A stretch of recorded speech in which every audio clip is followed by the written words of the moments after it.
After 41 years of skateboarding, I finally figured out the ollie. Let's talk about it. Hey, what's up, Shredders? And welcome back to the channel. Today, I wanted to discuss a discovery I had.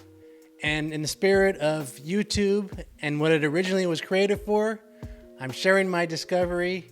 I'm sharing what I know. And this video happens to be about the ollie. And after 41 years, I'm deciding to change the way I approach the ollie. Now, I used to ollie in two ways, and now I'm just going to bring it down to one way. And what comes next is kind of a breakdown of that. So sit back, relax, check it out, and hopefully if it helps you too, that's awesome as well. But I'm going to kind of create a series of this and see how this is actually put into theory and motion as I'm recovering, as I'm getting more into ollies and tricks and etc. I'm going to see if this truly makes a difference. So take a look, let everyone know down in the comments what you think and what kind of hacks have helped you with ollies in the past and what you're struggling with. That could be the topic of the next video. So without further ado, this is my breakdown of my new ollie technique, and I'll see you on the other side. I just want you to notice on the right, my stance is noticeably wider, way more comfortable. My back foot is across more of the back of the tail, and I used to kind of pop off my tippy toe, which you can see on the left. It's hard to see, but I know because it's always been in my mind's eye ever since I've tried to like ollie high, to do any kind of trick onto, over, or anything. I'm thinking springing off my toe. And let me bump it up another frame. So, I don't know, if you look really close you can see it, but I'm basically right on my tippy toe on the back of the board, and it's more hanging off, my heel is more hanging off the board at this point, which I feel like it should be more on the board completely and more of like a flat-footed pop, but using the ball of your foot. No need to stand on my tippy toe. If you'll notice in the left hand, you'll see how close together my feet are.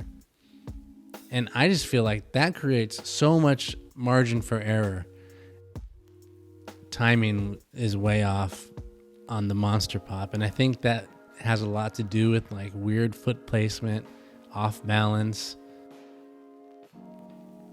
Now, the real magic here is what I'm noticing. So let's bring it to like, okay, contact with the tail, and you bring it up. So I want to go to the apex here. All right, so I'll back it up one more frame. So if you can see this right here, now these ollies have potential to arc at the same exact height, but the only difference is on the right hand side, which is the most recent ollie, it's like 2% of the effort. I mean, I barely crouched down. Like when I say crouching tiger, hidden dragon, like it's real, man. On the left hand frame, my knuckle is practically scraping the grip tape. Let me just fly over to this and just show you guys. Now, bro, there's no reason really why I should be crouching down this low. I feel like it's just kind of crazy. But yeah. And the feet so close together, and in this one you can see I'm doing a tippy toe on the tail, which it's all very kind of precarious now that I think about it, because balance has been kind of an issue with this over the years, and it's really wild now. After 41 years of skating, I'm considering changing the way I ollie, but it's not as new as you might think. So yeah, this is how this goes. And you see, it's tippy toe. I'm all toes on this. Like, look at my toes there too. And way down there. So much margin for error, you know? And the biggest issue that I'm seeing here when I'm looking back at the old footage of the ollies and stuff, I'm not hooking my nose with my front foot. Dude, and that will make all the difference.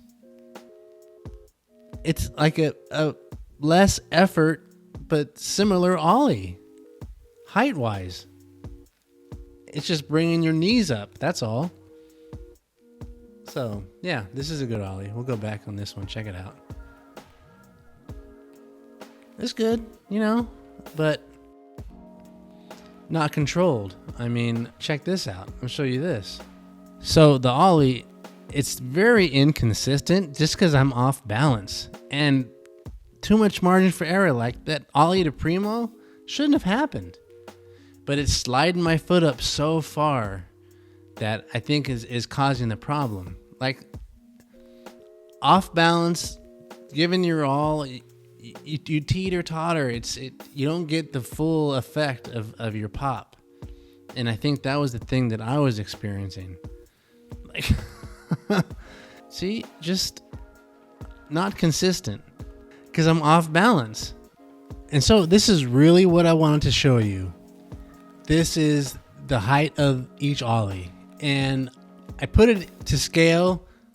It's clearly probably half the ollie in the right hand frame, the most recent one.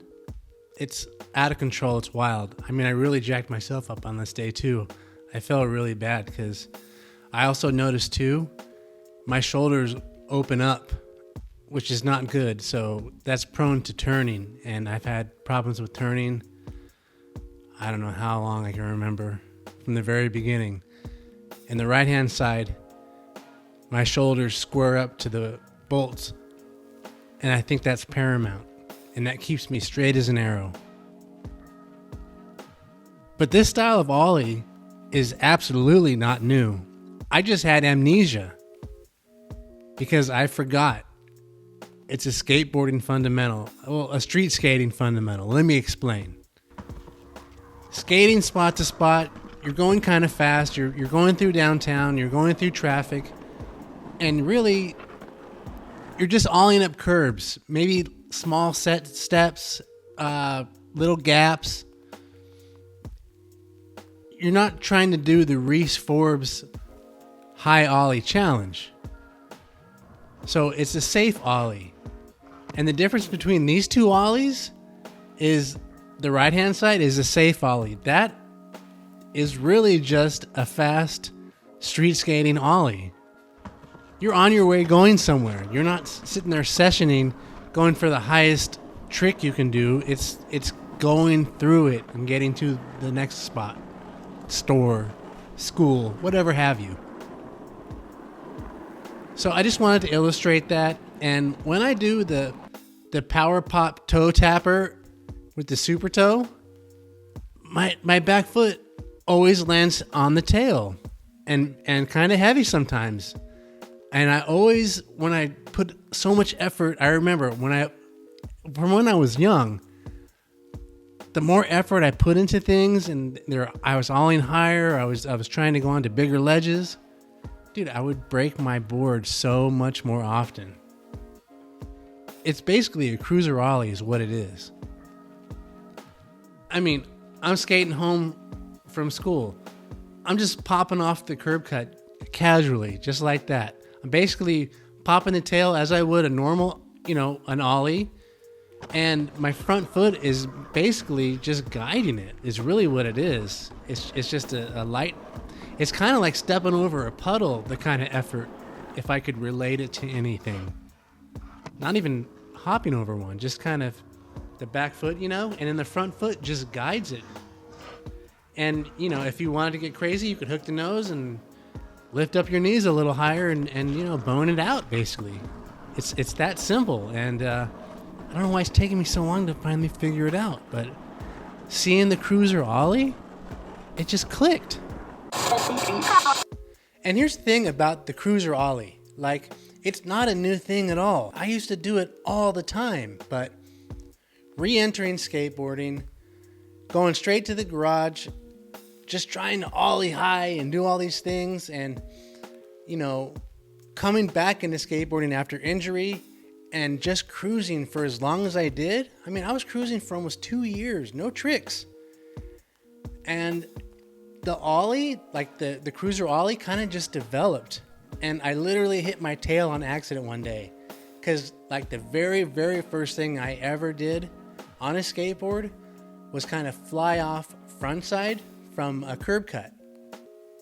And like, I thought I was like catching air, you know what I mean? But it felt so cool. And like, that was literally the very first thing I did on a skateboard besides stand on it and ride.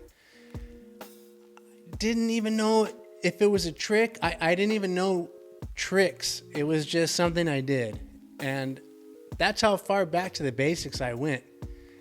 And I kept on doing the floaters. And eventually I ended up hitting my tail. And it's been a game changer. And watching the two side by side has really changed my mind about what direction I want my skateboarding to go in. Do I want to like have my feet super close together, super inconsistent, super off balanced, kind of like weird tippy toe thing?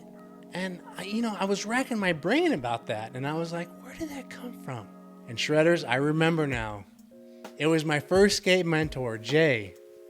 He was doing double heel flips behind the shopping center. Before, I think I barely learned how to ollie at this point. And he had his foot way back, super hanging off the heel side for the heel flip, and his back foot super pointed. And I think that I just picked it up because you gotta understand, he was my skate video. He was like the only guy that I skated with. So this was from 86 to late 87. And then I saw my first skate video, the Search for Animal Chin, right? And I kind of saw how things were going down. But at that point, I had already built in these practices into my skateboarding and into my psyche too. Jay was saying, you got to put your foot further back if you want to ollie higher, was kind of the idea. And it just stuck with me. We didn't know any better. You know what I mean?